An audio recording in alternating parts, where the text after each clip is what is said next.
Hello, everyone. My name is Hao Luo. I work for Google, developing Linux kernels. My interest spans in CPU scheduling and eBPF subsystem. In this talk, I'm going to talk about a new technique recently made available in the kernel BPF subsystem that improves the BPF-based observability for container workloads. A typical BPF observability tool has two functionalities. One is to collect the CPU system-wide data and store them in a map, and the second is to export the data to the users. BPF observability tool is designed mainly for system administrators. This is inevitable because using BPF requires privileges. So what we see is that BPF observability tools are used by privileged users who collect system-wide data and selectively export the data to unprivileged users. However, the requirement of privileges poses obstacles for container-based workloads to use BPF. Container-based computing is a modern computing paradigm that runs workloads in isolated environment called containers. These workloads running in containers do not have a privilege, therefore cannot leverage the flexibility of BPF to gain observability. One of the solutions is for them to talk to a privileged daemon and gather stats from the daemon. But this adds a runtime overhead. It would really be great to introduce BPF for containerized workloads to use. The missing piece here is that the lack of a fine-grained permission control for BPF observability. With that question, let's take a close look at the containers. Container is a technology built on two key kernel features: namespace and a cgroup. Cgroup is a technique that achieves resource management for container workloads in Linux kernel. Cgroup, short for control group, serves the purpose of limit, account for, and isolate the resource usages for collection of processes.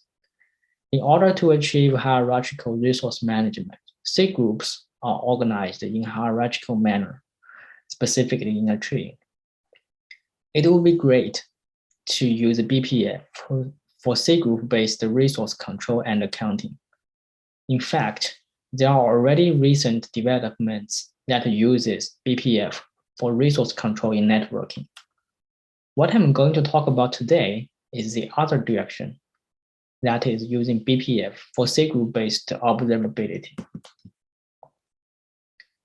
There is a type of a BPF program called a BPF Iter that allows users to supply a program to iterate and process a collection of objects in the kernel.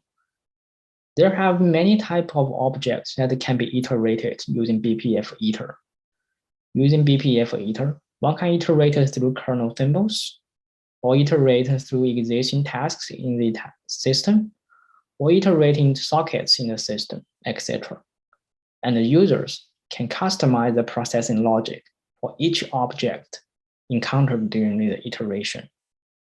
BPF Iter is a great tool for observability. As you can already guess from the title of my talk, what I'm going to talk about today is an iterator for cgroups.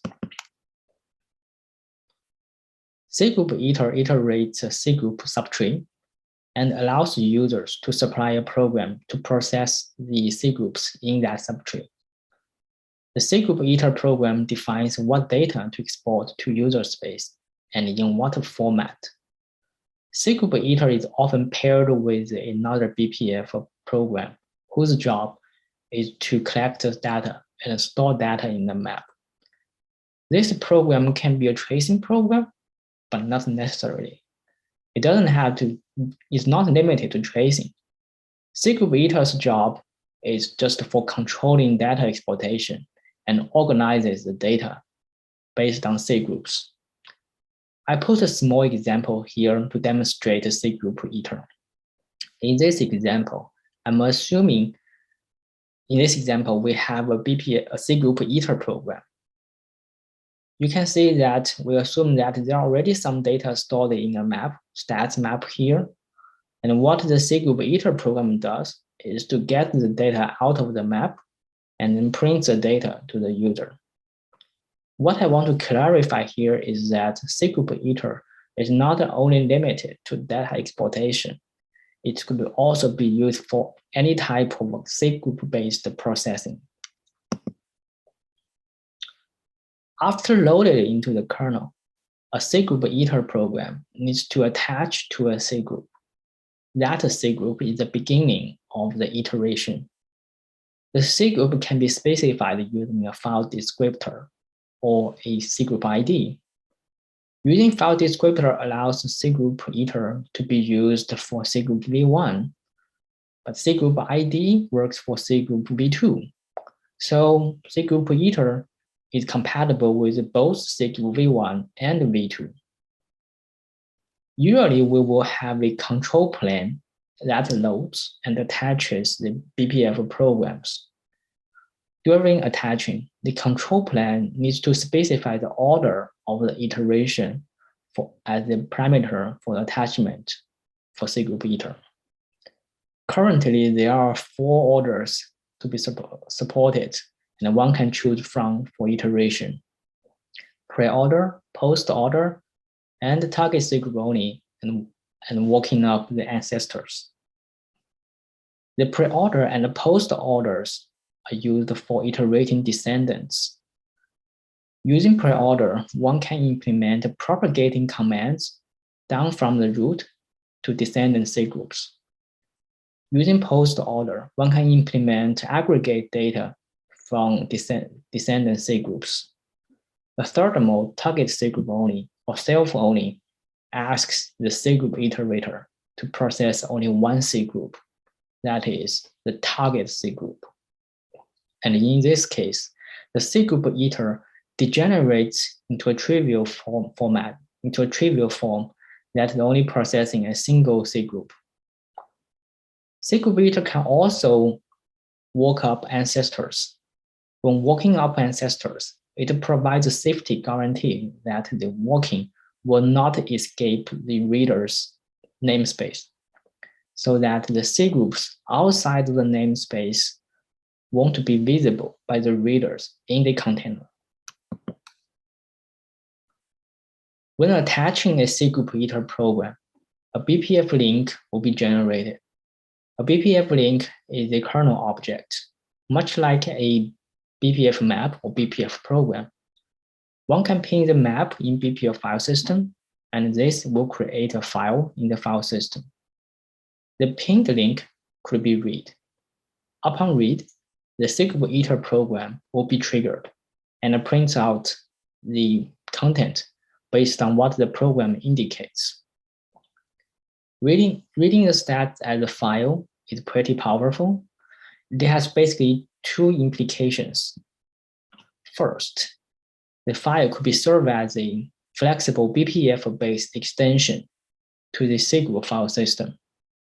We could reconstruct the Cgroup hierarchy in BPF file system and transform Cgroup Iter as an extensible interface to export any information associated with a Cgroup or a Cgroup subtree.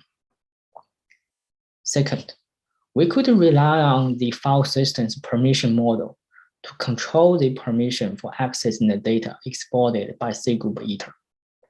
Exporting as a file allows us to read the stats, to set the stats to be readable, writable, or only accessible by a specific group of users, because files could be set so.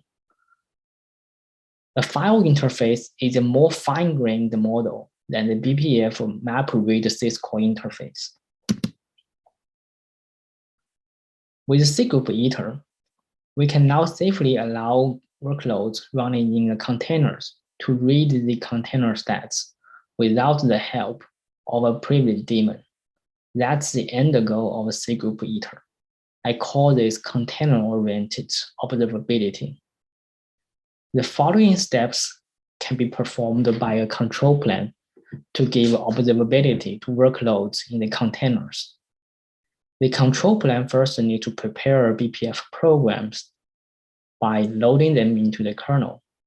The BPF program will include the one that collects the stats and also the Cgroup Iter one to export the stats. Then the control plan needs to attach the Cgroup Iter program to the target Cgroup. That could be the root Cgroup of the container. And then it could ping the generated link generated from attachment to the BPF file system. Then it needs to adjust the permission of the pinged link and map the link into the container. By doing so, the observability is controlled by the control plan, and the control plan has a full control on what it's allowed to read and what isn't by using BPF programs.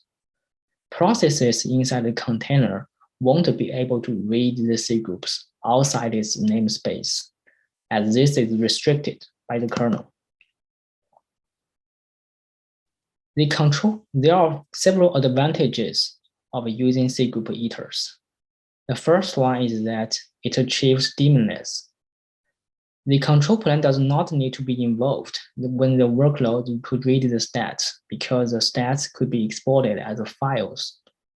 It simply reads a file prepared by the control plan, and the privileged control plan is not needed. It's not needed at the read time. It's only needed at the cgroup creation time and deletion time, that is for mapping the stats files into the container. And it's also secure because the readers cannot escape its container. It could not read the cgroups outside of its namespace. It's also flexible because the control plan can define what is allowed to be read by the workloads in the container just by providing the necessary BPF Cgroup Iter programs. And last, it's also compatible with the Cgroup v1 and v2. So this is pretty nice. So when we were developing Cgroup Iter kernel features, we included an example as a self-test to demonstrate the use case of Cgroup Iter. The provided test consists of two parts. One is the set of BPF programs that is responsible for collecting some memory Cgroup stats, and the other is a Cgroup Iter that dumps the stats. And the other part is the control plan that demonstrates that is just some scaffolding that's necessary for connecting everything together. It includes loading the program, attach the program, ping the program, etc. This example pretty much resembles the real use cases that I can imagine. To summarize my talk, Cgroup Iter is a new BPF feature that is recently made available in the kernel. Its end goal is to enable a wide use of BPF in containerized workloads. At its very early stage, I'm welcome any feedbacks, comments, or suggestions. I really hope that it will inspire more applications that use BPF in containerized computing. Like I said, Cgroup Iter is potentially very powerful. It's not just dumping stats, but it could also be used for many types of processes. It's beyond imagination. That concludes my talk. Thank you.